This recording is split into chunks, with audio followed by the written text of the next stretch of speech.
Like many other seniors, this week I registered for my last semester of classes. But this time, as I clicked through my queue and onto registration, I realized there was more to registering than the click of a button. What we think of as a few minutes on WebAdvisor has been a career for Dottie Lauria, Quinnipiac's registrar.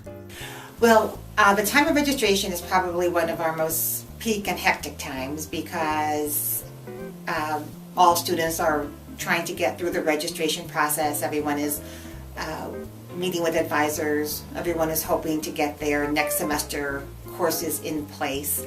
And so registration time is particularly hectic because it's a process that is difficult.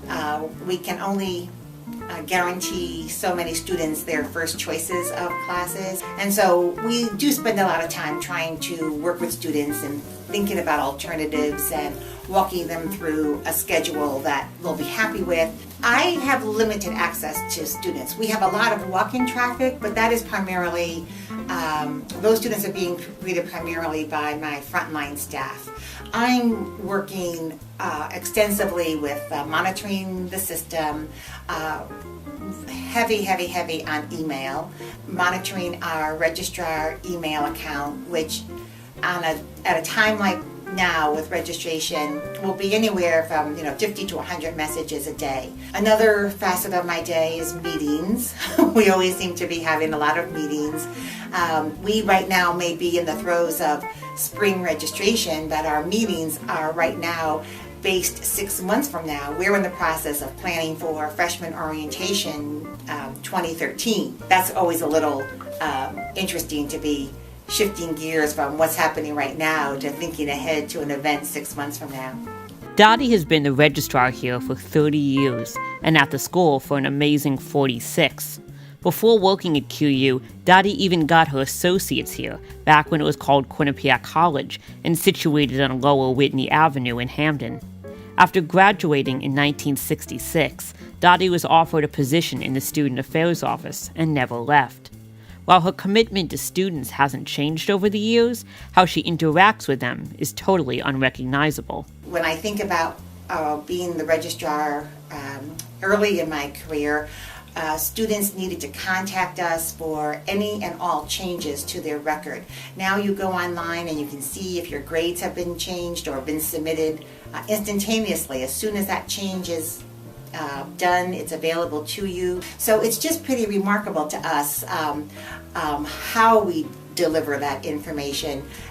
It's the same information as we did 20, 30 years ago. It's still courses, it's still grades, it's still capacities, it's still progress. Are you meeting your requirements for graduation? It's still the same information, but how we deliver that information has really been interesting to me. We all know Dottie knows her way around WebAdvisor, but here's a few more things about her life outside of QU.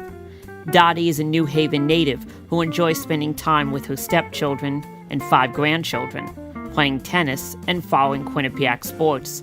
She recently won the school's Excellent Service Award for her years of dedication to the school. And speaking of that dedication, we talk a lot at QU about living the legend, and for my money, the real legends of Quinnipiac are people like Dottie, who after serving the school for nearly half a century, still comes to work every day with a smile and excited about the school they've seen grow so much. When we moved into the library building in 1966, there were 4 buildings on campus. The library building, what we know to be the dining hall and tater hall, and 2 residential halls. At the time, they were dorms A and dorm B. And those were the 4 buildings on our campus. Lots of red clay sand. So now to have seen it grow, it almost takes my breath away too when I say I've been at Quinnipiac 46 years. That's a lifetime, and yet it feels like a heartbeat. For Quad News, this is Noah Golden.